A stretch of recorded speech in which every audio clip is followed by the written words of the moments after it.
Salam, hər vaxtınız xeyir. Bu gün mən sizə yeni dövr Azərbaycan ədəbiyyatının izahını verəcəm. Yeni dövr Azərbaycan ədəbiyyatı 3 mərhələyə ayrılır ki, birinci mərhələ 17-ci, 18-ci əsrləri əhatə edir, ikinci mərhələ isə 19-cu əsri və üçüncü mərhələ isə 19-cu əsrin 90-cı illərindən 20-ci əsrin 20-ci illərinə qədər əhatə edən dövrdür. Erkən yeni dövr Azərbaycan ədəbiyyatı birinci mərhələ adlanır. Yəni 17 və 18-ci əsr dedikdə biz buna erkən dövr deyirik. Yazılı ədəbiyyatda ənənəçilik və novatorluq mövcud idi. Həm orta dövr, qədim dövrü ənənə kimi davam etdirirdilər, həm də yeniliklər gətirmişlər. 17-ci əsr ədəbiyyatımızda təbii ki də daha çox digər dövrləri təkrarçılıq mövcud idi. Bu əsərdə əvvəlki dövrlərdə yaranmış ədəbiyyatın təsiri hələ də güclü idi. Füzuli tilsimini qırmaq, onun təsirindən çıxmaq heç də asan deyildi. 18-ci yüzlikdə yaranan ədəbiyyatda ənənəçilik olsa da, yenilik, novatorluq daha da güclü aparıcı idi. Şifahi ədəbiyyatdan bəhrələnmə özünü burada göstərirdi. Bu dövr dastan yaradıcılığı dövrü idi və biz ona görə də bu dövrə deyirik dastan yaradıcılığının qızıl dövrü. Yaranan dastanlar həm qəhrəmanlıq, həm də məhəbbət olmaqla iki yerə ayrılırdı. Koroğlu dastanına biz qəhrəmanlıq dastanı deyirik. Aşıq Qərb, Şah İsmayıl, Əsli və Kərəmə isə məhəbbət dastanı deyirik. Bəzən sual yarana bilər. Axı Şah İsmayıl hökmdardır. Niyə biz ona qəhrəmanlıq dastanı demirik? Baxın, burada məhəbbət mövzularına toxunulub və biz buna məhəbbət dastanı deməliyik. Koroğlu dastanının formalaşması bu dövrdə başa çatıb. Baxın, Koroğlu dastanının formalaşmasını deyirəm. Formalaşma bu dövrdə idi. Dastanlarda qoşma və gəraylərdən istifadə olunub. Bəs Kitab Dədə Qorqudda bu vardımı? Xeyr, Kitab Dədə Qorqudda qoşma, gəraydən istifadə olunmamışdı. Nəzm və nəsr kəskin şəkildə fərqlənmirdi. Ədəbiyyat tariximizdə bu dövrdə sadəlik, xəlqilik, realizm gəldi. Xəlqi o deməkdir ki, xalq dilinə daha yaxın idi. Sözlər artıq aydın, anlaşıqlı idi. Şairlər daha çox bu dövrdə heca vəzinə yazıb, amma ilk dəfə bizə hecanı gətirən isə Şah İsmayıl Xətai olmuşdu. Ana dilində yazan ilk şair kim idi? Orta dövrdə İzzəddin Həsənoğlu idi. Bu dövrdə də bunlar ənənə kimi davam etdirilirdi. Bu dövrdə yaranan əsərlər aydın, sadə xalq dilinin əsasında ərsəyə gəlirdi. Ən çox istifadə olunan janr qoşma və müxəmməs idi. Dövrün mühüm ictimai hadisələri daha çox müxəmməs janrında yazılan əsərlərdə əks olunurdu.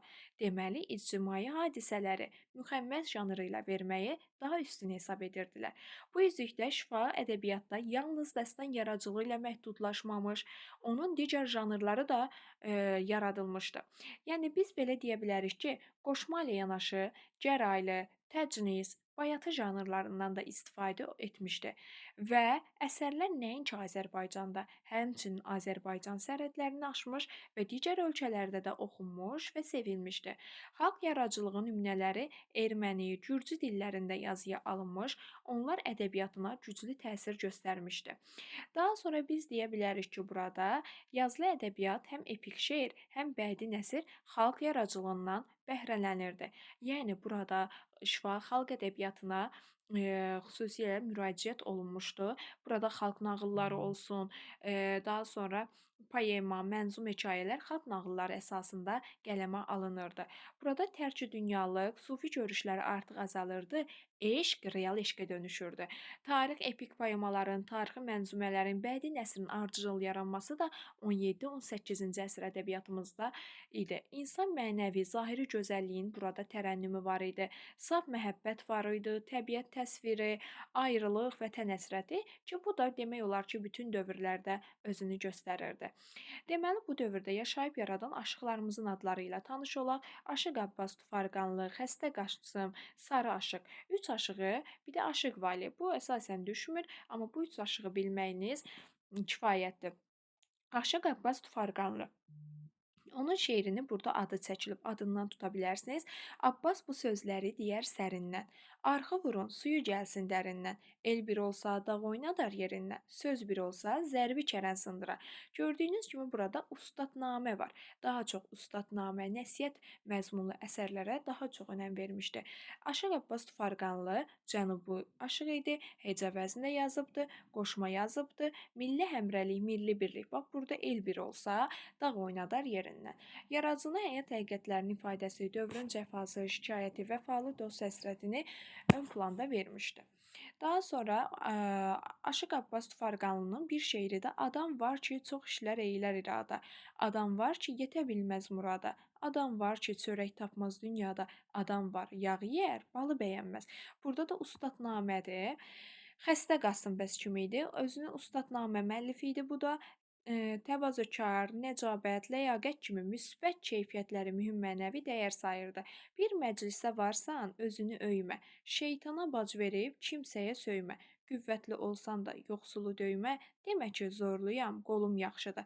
Demək, Xəstə Qasım da burada ustadnamələri ilə tanınırdı və nəsihətnamə yazırdı. Sarı aşıq bəs kim idi? Bayatılarında məhəbbət, nəciblik, dostluqdan, sədaqətdən, fədakarlıqdan, tərənnümdə həyat şikayət çəkdiyi əzablardan danışırdı. O bayatıların birində özünü Nəsimi ilə müqayisə edir. Sarı aşıq idi ki, özünü Nəsimi ilə müqayisə edirdi. Gözəllik soy iləndir, şahmar da soy ilandır. Nəsimi tək bu aşıq yolunda soyulandır. Deməli, özünü Nəsimi ilə müqayisə edirdi. Yaradıcılıqda ənənəvi meyllərini özünə göstərən sənətkarlar Məsihi, Sadiq bəy Əfşar, Sayib Təbrizi, Qövsi Təbrizi idi. Deməli, bunlar ənənəçiliyə daha çox önəm vermişlər. Məsihi, Sayib və Qövsü. Vərqə və Gülşah poemasında mövzu sevgi və qəhrəmanlıq vəhdətdə götürülmüşdü. Daha sonra burada Vərqa və Gülşah hər zaman mübarizə aparılmış bədii bir obraz idi. Xoşbəxtliyə çatmaq üçün mübarizə aparmaq, qəhrəmanlıq göstərmək lazım olduğu əsərin ideyası kimi qırmızı xəttdir. Sahib Təbrizi isə öz dövrünün Füzulisi sayılıb. Yadınızda qalsın. Öz dövrünün Füzulisi şəkildə burada verilib. Əsərində yenilik əksini tapıbdı. Poeziyaya gətirdiyi Hind üslubu, şeirdə həyatın nəfəsinin qüvvətlənməsinə, hikmətamiz fikirlərin geniş yer tutmasına səbəb olub. Əsərində insanpərvərlik, xeyirxahlıq, saflıq, düzlük, sədaqət ön planda idi. Şair ana dilində yazdığı şeirlərdə, xüsusən qəzəllərində zənginliyin ustalıqla təsvir edə bilib, dövrün haqsızlığını, zülmünə açıq-aydın etiraz bildirmişdi. Təbrizin daim dərin həsrət, məhəbbətlə xatırlanmışdı. Qürbətə bağlama bel, tərk eləmə tez vətəni, hər quşa öz yuvası, hər kişiyə öz vətəni. Demək, biz Sahib Təbriz haqqında onu bildik ki, zamanənin Füzulisi adlanmışdır öz dövrünü. Daha sonra Hind üslubundan istifadə etmişdi və o qürbətdə yaşamışdır və bununla bağlı da şeir yazmışdır. Qövsü Təbrizi 17-ci əsrdə yaşayıb yaratmışdır ki, azadlıq problemini ön plana çəkmişdi. Şair cisminin fəğanla dolu olduğunu, dərdinə şərik çıxan bir həmdəminin olmadığını acı-acı şikayətlənir. Və haray kim, nə dilim var, nə bir dil anlayanım, əgər ki, nə kimi cismini fəğan ilə doludur. Artıq burada Qövsü Təbrizi fəğan yazdığı şeirlərdir. 18-ci əsr yazılı ədəbiyyatımızda qeyd edildiyi kimi dünyəvilik, xəlqilik, reallıqla bağlı düşüncələr var idi. Molla Vəli Vidadi, Molla Pənah Vaqif isə bunlar daha çox nə ilə tanınıbdılar? Təbii ki də xəlqiliklə. Deməli, Molla Vəli Vidadini keçək, Vaqif isə ayrıca keçiləcəkdir. Qəzəl, müxəmməz, qoşma, gəraylı bayatılar yazmışdı və biz burada müsbətnaməsi ilə tanış ola bilərik. Könlümü, durnalar rədifli qoşmaları var idi ki, burada zəmanənin ziddiyyətlərini, ədalətsizliyin qurbanı olan insanların faciəsinə ürək ağrısı ilə söz açmışdı. Vidadinin kədəri çox, zaman vətəndaş kədəridir, yəni onların ümumiləşdirilmiş bir obrazıdır. Yeni dövr Azərbaycan ədəbiyyatı haqqında bu qədər. Dedik ki, yeni dövr 3 mərhələyə ayrılır. Erkən yeni dövr 17-18-ci əsrləri əhatə edəcəkdir. Ənənəçilik, novatorluq var idi. Bu dövrdə ənənəçilik davam etdirənlər Məsihi, Sadiq bəy Əfşar, Sahib Təbrizi, Qövsü Təbrizi idi. Bu dövrdə qəhrəmanlıq dastanı və digər bir dastan məhəbbət dastanı var ki, qəhrəmanlıq dastanına dedik Koroğlu, Aşıq Qərbşah İsmail Əsli Kərəm isə məhəbbət dastanı oldu. Bu dövrdə Koroğlu dastanının formalaşması haqqında biz danışdıq, başa çatdı. Həmçinin bu dövrdə müxəmməs janrından geniş istifadə olunurdu. İctimai əsərlər müxəmməs janrında yazılırdı və daha sonra bu dövrdə Aşıq Abbas Abbas Tufarqanlı Xəstə qaşım Sarı Aşıqdan danışdıq. Sarı Aşıq özünü Nəsimi ilə müqayisə edirdi. Bu ikisi də ustadnamə yazmışdılar. Cənubi Azərbaycan ədəbiyyatında məşhur aşığımız olan Aşıq Abbas Tufarqanlı idi. Qövsi Təbrizi içi ah fəğanla dolu idi. Sahib Təbrizi isə zamanənin Füzulisi adlanırdı. Yəni bunları bilsəz artıq kifayətdir. İzaha baxmaqla siz yeni dövr Azərbaycan ədəbiyyatını tam şəkildə mənimsəyə bilərsiniz. Sağ olun, salamat qalın.